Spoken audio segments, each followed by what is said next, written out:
ನಮಸ್ಕಾರ ಸ್ನೇಹಿತರೆ, ಎಲ್ರಿಗೂ ಕೂಡ ಮತ್ತೊಮ್ಮೆ ನಿಮ್ಮ ಯೂಟ್ಯೂಬ್ ಚಾನಲ್ಗೆ ಪ್ರೀತಿಯ ಸ್ವಾಗತ. ಈಗಾಗಲೇ ತಮ್ಮನೇಲಿ ನೋಡಿರ್ತೀರಾ ಸಹಾಯಕ ಪ್ರಾಧ್ಯಾಪಕರ ಹುದ್ದೆಗಳ ನೇಮಕಾತಿಗೆ ಸಂಬಂಧಪಟ್ಟ ಹಾಗೆ ಮಾಹಿತಿ.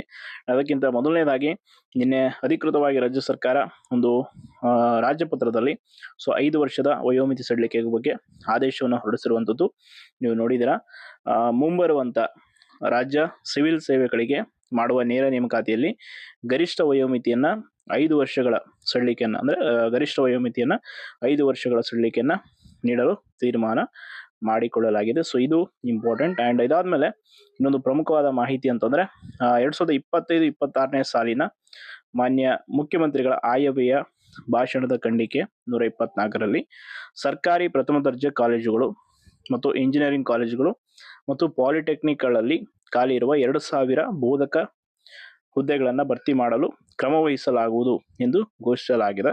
ಸೊ ಸದರಿ ಹುದ್ದೆಗಳ ಪೈಕಿ ಕಾಲೇಜು ಶಿಕ್ಷಣ ಇಲಾಖೆಯಲ್ಲಿ ಖಾಲಿ ಇರುವಂತಹ 826 ಸಹಾಯಕ ಪ್ರಾಧ್ಯಾಪಕರ ಹುದ್ದೆಗಳನ್ನು ಒಳಗೊಂಡಂತೆ ಭರ್ತಿ ಮಾಡಲು ಕ್ರಮ ವಹಿಸಲಾಗಿದೆ. ಅಂದ್ರೆ ಈ ಅಪ್ಕಮಿಂಗ್ ರಿಕ್ರೂಟ್ಮೆಂಟ್ ಏನಾಗೋದಿದೆ, ಸೊ ಅದರಲ್ಲಿ ಸರ್ಕಾರಿ ಪ್ರಥಮ ದರ್ಜೆ ಡಿಗ್ರಿ ಕಾಲೇಜಸ್ಗಳಲ್ಲಾಗಿರ್ಬೋದು ಅಂಡ್ ಇಂಜಿನಿಯರಿಂಗ್ ಕಾಲೇಜ್ಗಳಲ್ಲಿ ಮತ್ತು ಪಾಲಿಟೆಕ್ನಿಕ್ಗಳಲ್ಲಿ ಖಾಲಿ ಇರುವಂತ 2000 ಬೋಧಕ ಹುದ್ದೆಗಳನ್ನ ಭರ್ತಿ ಮಾಡಲು ಕ್ರಮ ವಹಿಸಲಾಗುವುದು ಅಂತ ಘೋಷಿಸಿದ್ದಾರೆ. ಅದರಲ್ಲಿ 826 ಸಹಾಯಕ ಪ್ರಾಧ್ಯಾಪಕ ಹುದ್ದೆಗಳು, ಅಸಿಸ್ಟೆಂಟ್ ಪ್ರೊಫೆಸರ್.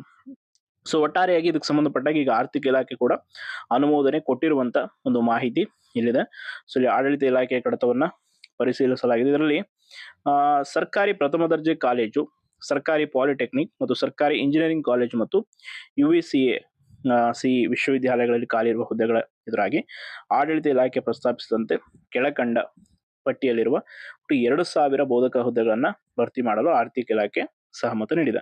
ಸೊ ಇದರಲ್ಲಿ ಯಾವ್ದು ಅಂತ ನೋಡೋದಾದ್ರೆ ಸರ್ಕಾರಿ ಪ್ರಥಮ ದರ್ಜೆ ಕಾಲೇಜಿನಲ್ಲಿರುವಂತ 826 ಖಾಲಿರುವ ಹುದ್ದೆಗಳು, ಆಯ್ತಾ. ಇದರಲ್ಲಿ ಎಲ್ಲವೂ ಕೂಡ ಇದೆ ಇನ್ಕ್ಲೂಡ್. ಅಂಡ್ ಸರ್ಕಾರಿ ಪಾಲಿಟೆಕ್ನಿಕ್ ಕಾಲೇಜಲ್ಲಿ 941, ಸರ್ಕಾರಿ ಇಂಜಿನಿಯರಿಂಗ್ ಕಾಲೇಜಲ್ಲಿ 186 ಅಂಡ್ ಅದನ್ನು ಹೊರತುಪಡಿಸಿ 40 ಒಟ್ಟು 2000 ಹುದ್ದೆಗಳ ಭರ್ತಿಗೆ ಈಗಾಗಲೇ ಪ್ರಸ್ತಾವನೆ ಕಳಿಸಲಾಗಿದೆ. ಸೊ ಇದಕ್ಕೆ ಮಾನ್ಯ ಮುಖ್ಯಮಂತ್ರಿ ಇವರಿಂದ ಅನುಮೋದನೆ ಸಿಕ್ಕಿರುವಂತ ಮಾಹಿತಿ ಇಲ್ಲಿದೆ. ಸೊ ಇಲ್ಲಿ ಈ ಎಲ್ಲ ಹುದ್ದೆಗಳ ಭರ್ತಿ ಹಂಗಾರೆ ಯಾವಾಗ ಆಗುತ್ತೆ ಅಂದ್ರೆ ನಿಮ್ಗೆ ಗೊತ್ತಿದೆ. ಸೊ ಈಗ ವೇಟ್ ಮಾಡಲೇಬೇಕು. ಕೋರ್ಟ್ ಅಲ್ಲಿ ಸ್ಟೇ ಇರೋದ್ರಿಂದ ಅದು ವಿಕೆಟ್ ಆದ್ಮೇಲೆ ಈ ಯಾವ್ದು ಈಗಾಗಲೇ ಆರ್ಥಿಕ ಇಲಾಖೆಯಿಂದ ಅನುಮೋದನೆ ಸಿಕ್ಕು ರೆಡಿ ಇದೆ. ಸೊ ಈ ಎಲ್ಲ ಹುದ್ದೆಗಳದ್ದು ಕೂಡ ಭರ್ತಿ ಆಗುತ್ತೆ. ಅಂಡ್ ವಿಷಯವಾರು ಎಷ್ಟೆಷ್ಟು ಬೋಧಕರ ಹುದ್ದೆಗಳು ಅನ್ನೋದ್ರ ಬಗ್ಗೆ ಕೂಡ ಮಾಹಿತಿ ಇದೆ.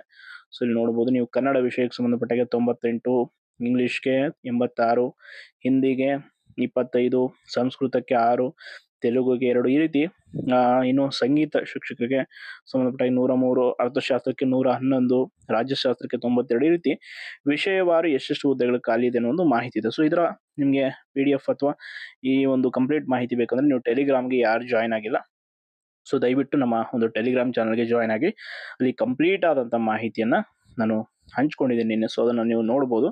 ಅಂಡ್ ಅದನ್ನು ಹೊರತುಪಡಿಸಿ ನಿಮಗೆ ಇನ್ನು ಹೆಚ್ಚಿನ ಮಾಹಿತಿಗಳು ಈಗ ಅಪ್ಕಮಿಂಗ್ ರೆಕ್ರೂಟ್ಮೆಂಟ್ಗಳ ಬಗ್ಗೆ ಆಗಿರ್ಬೋದು, FD, SDA, ಬೇರೆ ಬೇರೆ ಎಲ್ಲ ನೇಮಕಾತಿಗಳ ಕುರಿತು ಕೂಡ ಪ್ರತಿನಿತ್ಯ ನಿಮಗೆ ಅಪ್ಡೇಟ್ಸ್ಗಳನ್ನ ಹಂಚಿಕೊಳ್ಳಲಾಗುತ್ತೆ. ಯಾರು ಜಾಯ್ನ್ ಆಗಿಲ್ಲ ದಯವಿಟ್ಟು ಜಾಯ್ನ್ ಆಗಿ. ಅಂಡ್ ಅದರ ಜೊತೆ FD, SDA ಕುರಿತು ಕೂಡ ಒಂದು ಇಂಪಾರ್ಟೆಂಟ್ ಮಾಹಿತಿ ಇದೆ. ಅದನ್ನು ಅಪ್ಕಮಿಂಗ್ ನೆಕ್ಸ್ಟ್ ವಿಡಿಯೋದಲ್ಲಿ ನಾನು ಕಂಪ್ಲೀಟ್ ಆಗಿ ತಿಳಿಸ್ಕೊಡ್ತೀನಿ. ಯಾಕೆ ಅಂತಂದ್ರೆ ಅದು ತುಂಬಾ ಇಂಪಾರ್ಟೆಂಟ್ ಇದೆ ವಿಷಯ. ಸೊ ಈಗಾಗಲೇ ಅದ್ರ ಬಗ್ಗೆ ತುಂಬಾ ಜನ ಪ್ರಶ್ನೆ ಕೇಳ್ತಾ ಇದ್ರಿ. ಸೊ ಅದಕ್ಕೆ ಅದನ್ನ ಇಮಿಡಿಯೇಟ್ ಆಗಿ ಮಾಹಿತಿ ಕೊಡ್ತೀನಿ. ಬಟ್ ಸದ್ಯಕ್ಕಂತೂ ಸಹಾಯಕ ಪ್ರಾಧ್ಯಾಪಕರ ನೇಮಕಾತಿ ಕುರಿತು ಆರ್ಥಿಕ ಇಲಾಖೆ ಅನುಮೋದನೆ ಕೊಟ್ಟಿರುವಂತದ್ದು. ಸೊ ಅದರ ಜೊತೆ ಏನೇನೆಲ್ಲ ಆಗಿದೆ ಬೆಳವಣಿಗೆ ಅನ್ನೋದನ್ನ ಸದ್ಯಕ್ಕೆ ತಿಳಿಸಿದ್ದೀನಿ. ಇದರ ಕುರಿತು ಇನ್ನೂ ಹೆಚ್ಚಿನ ಮಾಹಿತಿ ಬೇಕಿದ್ರೆ ಕಮೆಂಟ್ ಮಾಡಿ ಅಂಡ್ ಟೆಲಿಗ್ರಾಮ್ಗೆ ಜಾಯ್ನ್ ಆಗಿ. ಧನ್ಯವಾದಗಳು.